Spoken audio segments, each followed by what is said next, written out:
Hi, welcome back.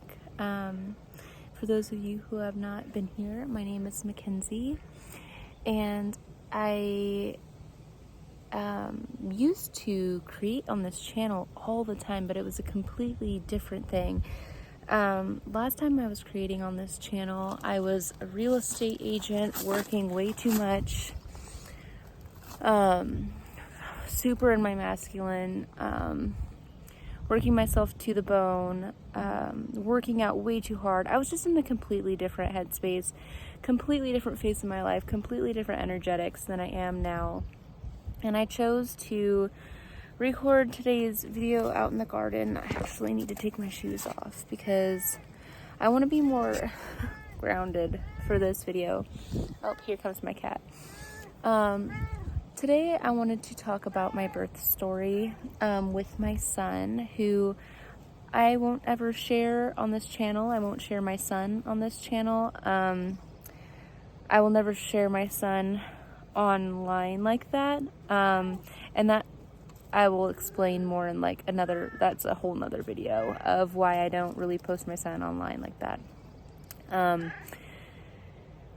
So today I'm just going to be talking about my birth story. So my birth story was kind of crazy. I was in labor for 3 days because of my own decisions. It didn't have to be that. I could have just gone to a hospital and been induced long before I ever was and been done way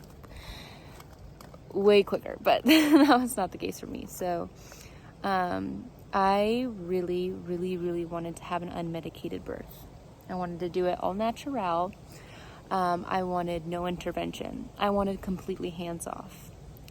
I wanted to have him in the water. I wanted to have him in the dark with candles going, the whole ambiance of a natural birth. I was actually being seen my entire pregnancy at a holistic birth clinic. So they do they have birthing suites there with pools or not pools, but giant bathtubs where you can have your baby. And that was my plan my entire pregnancy. That was what I wanted. That's what I've always dreamed of. I am crunchy to the max when it comes to that kind of stuff. I believe that we as women need to claim back our power in a lot of those areas, because a lot of our power has been stripped from us, so that the hospitals and pharmaceutical companies can be making more money, yada yada yada. You know the drill. That's how they work, and that's not really how I work. That's how I wanted to have. What I'm saying is I wanted to have my baby outside of the system, because I have learned too much. I have gone down too many rabbit holes, and let's just say I've read the inserts. If you know what I'm talking about, you'll know what I'm talking about. Anyways, moving on. So I was approaching my delivery date, which was supposed to be August 12th, okay? He didn't come until August 27th. So I was approaching my 40 weeks. And I was like, oh, he's going to be here any day, right? I was getting so excited. And 41 weeks rolls around. 42 weeks rolls around. And at this point, I go to my 42-week appointment at the birth clinic. And they basically told me, sorry, we can't see you here anymore. You're a liability. You are too far along. You can't be here. And that was really hard for me to digest, considering I had planned my entire pregnancy to have my baby there. Yeah, so that was really hard to swallow. And my son just didn't want to come out. He was really happy in there. So I was 42 weeks, and they were like, okay, so here are your options. You need to be induced. That's basically what the midwife told me. She was like, I will call the hospital and we can set you an appointment for tonight at 8 p.m. you'll go to the hospital. They will give you a tab of Cytotec. They will insert that up next to your cervix, and that should induce your labor. Now, granted, I have exhausted, at this point, I had exhausted every natural labor-inducing technique there is. I even had the Foley bulb multiple times. Well, scratch that. They tried the Foley bulb multiple times, but they couldn't get it through my cervix. Like, my cervix was opening, but I wasn't at like a 1 or anything, so they couldn't even get it through. So, when my 42 weeks came around, they're like, sorry, we can't see you anymore. You're going to have to go to the hospital tonight at 8 p.m. and get induced, because they were making it sound, you know, like, oh, your placenta is degrading. And granted, now that I know what I know now, I wish I would have had a plan B and just done it at home, even though he was late. But first time mom, as much as I knew what I knew, like, I still didn't have a plan B. So I was forcibly plan B'd to the hospital. And so here I am at the hospital. I'm having a meltdown because not only did I never, ever want to have a baby in a hospital, but I did not ever do well with hospitals my whole life. White coat syndrome to the max. Sorry, my camera. And I just don't trust medical professionals because of the immense amount of malpractice I've heard of in my lifetime. So I'm gonna make this as quick as I can. I'll maybe make an extended second video someday going more into detail of my own personal thoughts about everything that went down. But here's how it went down. I got that tab of Cytotec up near my cervix, okay? So an hour later, have my mucus plug come through. I have my bloody show. And then about an hour after that, water breaks completely. So I soaked through towel after towel after towel, and there was poop in my water. I was like, wow, it kind of smells weird. Oh, there's poop in there. Wonderful. So, might I add, so I considered myself being in labor for 3 days because the whole first day of me being in labor, I was at home in labor, in prodromal labor. So I was like having labor, like experiencing labor in my tub at home all through the night. So I actually didn't sleep the whole night before being admitted to the hospital. So that was my day one, was at home actually, in labor at home. But it went away. And that's something that they don't tell you is you can go into like full on labor and then it can stop. So I was at home in full on labor in the tub and it stopped. And so I didn't sleep the whole first night. So the first day of labor, no sleep. Second day of labor, we're in the hospital. I'm awake through that whole entire night laboring. And of course, I still didn't want any medication. I still didn't want them to touch me. I still wanted to do it on my own. So that whole first night, I just bared through it. I got in the bathtub at the hospital and I was just getting through each contraction at a time. Or wave, I like to call it. I like to call them waves. So I was experiencing all my waves the whole first night, unmedicated.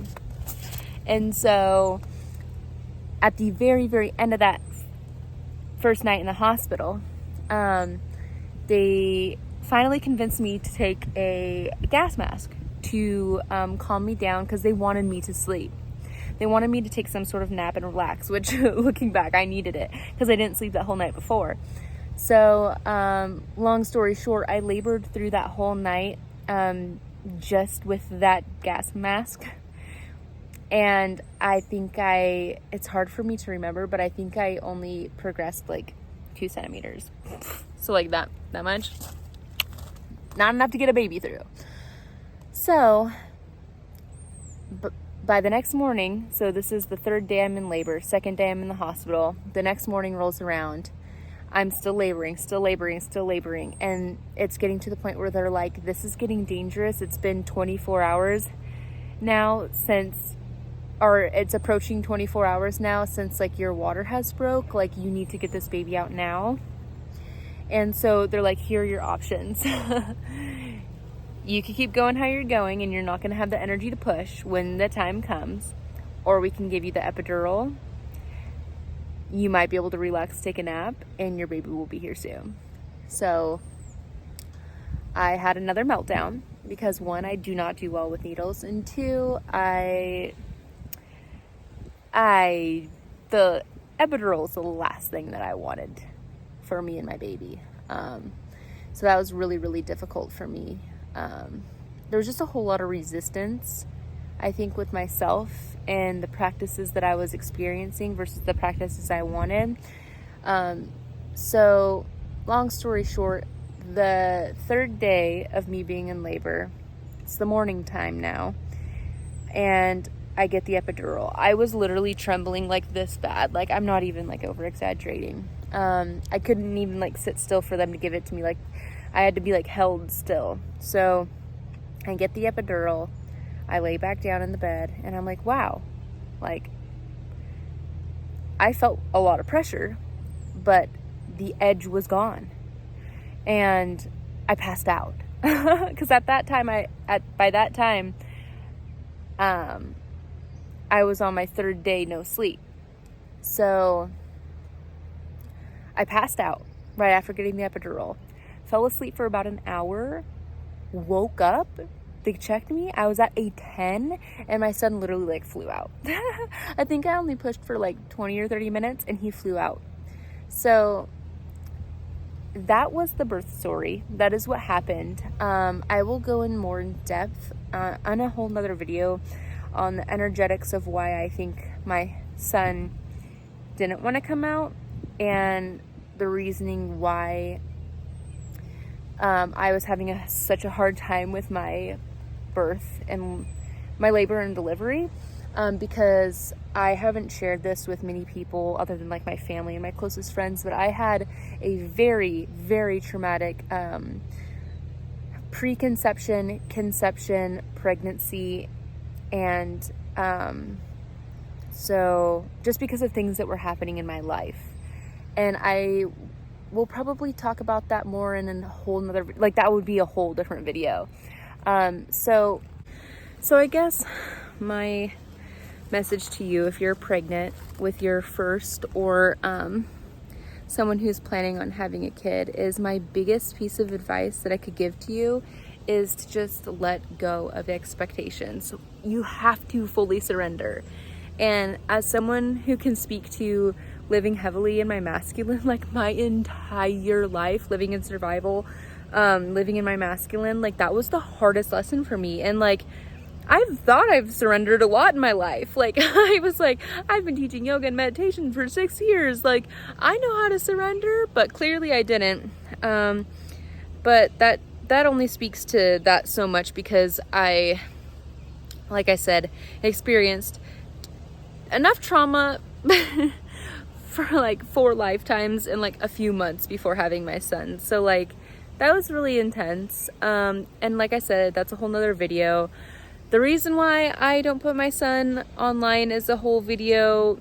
The reasons why I had such a traumatic conception, like the story with that can be a whole nother video. I just wanted to give you guys a brief rundown of like my birth story so you guys can get an idea of like when things don't go to plan. And my advice to you is to have a plan B. Like, I didn't have a plan B. I was so sure of myself that I was having this baby at the birth center that I did not give myself the space to have a plan B, which now looking back, I wish I would have had a midwife on deck that I could have been like, okay, like you and I are doing this at home. If for some reason I can't be seen at the birth center, but I didn't think about that because who thinks that everything is going to go south? No one. I mean, some people plan for the worst like that, but I'm typically pretty optimistic and I wasn't planning for it. So anywho, I hope you guys liked that birth story. It was a very, very brief birth story. Oh, might I add, my son was almost 9 pounds and I did have internal and external tearing, which I was also very upset about because the things that I have learned about birth is that tears are pretty much avoidable. And so the way they were having me push against my body, like, I could go on and on about this for days. All I'm giving you guys today is a brief rundown of like my birth story. We'll talk more in other videos. And if you have more questions about labor and delivery in a hospital when that's not what you were wanting, when you were wanting the full crunchy life and you didn't get the crunchy life, just go ahead and drop that in the comments below, because life does not always give us the exact timelines we wanted, but it gives us what we needed for whatever reason, right? Lessons we needed to learn. And yeah, so that's all I have for you today. Blessings to you if you are expecting. Blessings to you if you are on the journey toward motherhood and you can feel it and you can feel your child dropping in, because I know that's how I felt. I felt my son years before I had him, just in the ethers, tapping into me, wanting to come through. If that's you, put it in the comments down below. I would love to hear how you feel your child wanting to come through. Anyway, again, my name's Mackenzie if you're new here, and I am making videos every week, and welcome to the garden. Some days I will be recording out here in the garden.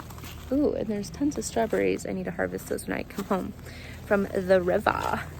But that's all I have for you today.